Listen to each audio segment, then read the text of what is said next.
Welcome to my channel Blue Chip Finance. In this video we will discuss about the formula number 10 of the chapter estimation in subject of statistics.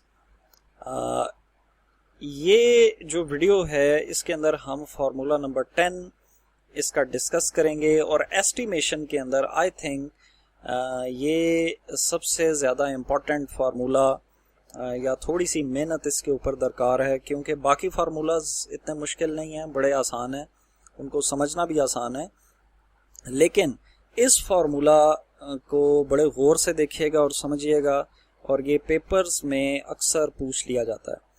तो formula number 10 जो है जी, इसके अंदर हम confidence interval का estimation करेंगे population के लिए। Difference between two population means इसमें भी दो हैं, यानी दो डिस्ट्रीब्यूशंस हम यूज़ करेंगे पॉपुलेशन की। स्मॉल सैंपल है जहाँ पे जो सैंपल साइज है वो लेस देन 30 है, और पहली पॉपुलेशन की वेरिएंस और सेकंड पॉपुलेशन की वेरिएंस अननोन है लेकिन इक्वल है। और ऐसी सूरत में हम जो फार्मूला अप्लाई करेंगे वो अप्लाई करेंगे x बार 1 माइनस x बार 2 प्लस माइनस, यहाँ पे हम z डिस्ट्रीब्यूशन यूज नहीं करेंगे बल्कि हम t डिस्ट्रीब्यूशन अप्लाई करेंगे। तो t अल्फा बाई 2 ये जो आप देख रहे हैं ये इसको हम कहते हैं degree of freedom. Degree of freedom जो है, और इसको हम v भी बोलते हैं, n1 प्लस n2 माइनस 2, क्योंकि ये डबल डिस्ट्रीब्यूशन है। और यहाँ पे SP जो है ये आपकी पूल्ड स्टैंडर्ड डेविएशन है, और ये हम कैलकुलेट करेंगे थ्रू पूल्ड वेरिएंस से, और multiply by 1 by n1 plus 1 by n2 under root.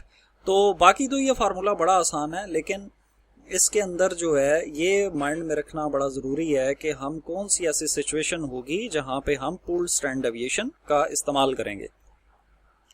तो कंडीशन है जी कि सैंपल साइज स्मॉल होना चाहिए, और जो फर्स्ट पॉपुलेशन की वेरिएंस है और सेकंड पॉपुलेशन की वेरिएंस है वो अननोन भी हो और बराबर भी हो।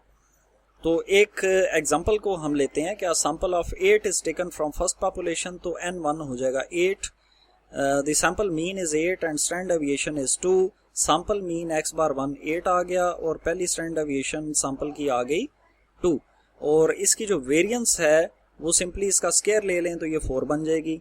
अनदर सैंपल ऑफ 7 n2 7 हो जाएगा, is taken from another population with sample mean 6, x बार 2 आ जाएगा 6 एंड स्टैंडर्ड डेविएशन 4, और s2 आ जाएगा 4, और इसकी वेरिएंस अगर लेनी है तो 4 का स्क्वायर ले लें 16 बन जाएगी।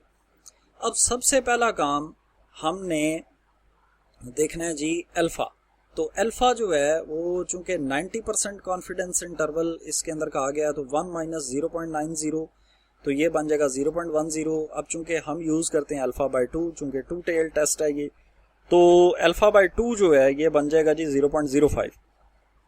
उसके बाद दूसरी जो चीज के 0.05 के अंदर हमने टी टेबल में इसकी वैल्यू देखनी है कि वो क्या है। उसके लिए डिग्री ऑफ फ्रीडम का मालूम होना बहुत जरूरी है।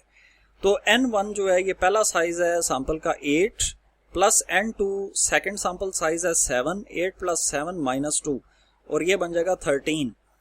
तो 0.05 के अंदर जाके हम 13 डिग्री ऑफ फ्रीडम के अंदर टी टेबल में इसकी वैल्यू जो है वो फाइंड आउट करते हैं। तो ये आ गया टी टेबल, और ये आ गया जी 0.05, और 0.05 के अंदर आपकी 13 के अंदर आपकी ये वैल्यू आ जाएगी 1.771। तो 1.771 जो है ये इसकी टेबुलेटेड वैल्यू है। तो ये टेबुलेटेड वैल्यू आने के बाद सबसे पहला काम हम इसकी पूल्ड वेरिएंस को मालूम करते हैं कि ये क्या है। हमारे पास डाटा तकरीबन इस फार्मूला के लिए ये भी एक फार्मूला है और ये भी है, हमारे पास जो डाटा है वो इसके लिए सूटेबल है। तो n1 जो है वो क्या है जी, आपके पास 8 minus 1 multiply by first variance जो कि 4 है। उसके बाद n2 जो है वो है 7 minus 1 multiply by second sample variance which is 16 and divided by 13, ये वही डिग्री ऑफ फ्रीडम है। और ये पुट करने के बाद हमारे पास जो पूल्ड वेरिएंस आ जाती है वो आ जाती है 9.5384 और इसका हमें चाहिए पूल्ड स्टैंडर्ड डेविएशन, तो हम इसका अंडर रूट ले लेंगे और ये बन जाएगा 3.08। अब सिंपल है कि इन तमाम वैल्यूज जो कि आपको मालूम है अब इस फार्मूला के अंदर पुट करके एक दफ़ा प्लस करें और एक दफ़ा माइनस करें, और आप एक दफ़ा प्लस करने और एक दफ़ा माइनस करने से जो आपके पास रेंजेस आ जाती हैं, एक आ जाती है 4.823 और एक आ जाती है -0.823, तो ये आपकी दो आ गई रेंजेस, यानी कि आपकी पॉपुलेशन का जो मीन है उसकी जो एस्टिमेशन है वो इन रेंजेस के बीच में आएगी। तो ये था फार्मूला नंबर 10 और इसके ऊपर एक बनाई हुई एग्जांपल, इसको देखें और इसको प्रैक्टिस करें और जल्द आपसे नेक्स्ट जो रिमेनिंग फार्मूलाज हैं और एक्सरसाइज है फाइनली इसकी, उसके साथ आपसे दोबारा मुखातिब होऊंगा। So stay safe, stay blessed and take care of yourself and the persons around you. Thank you.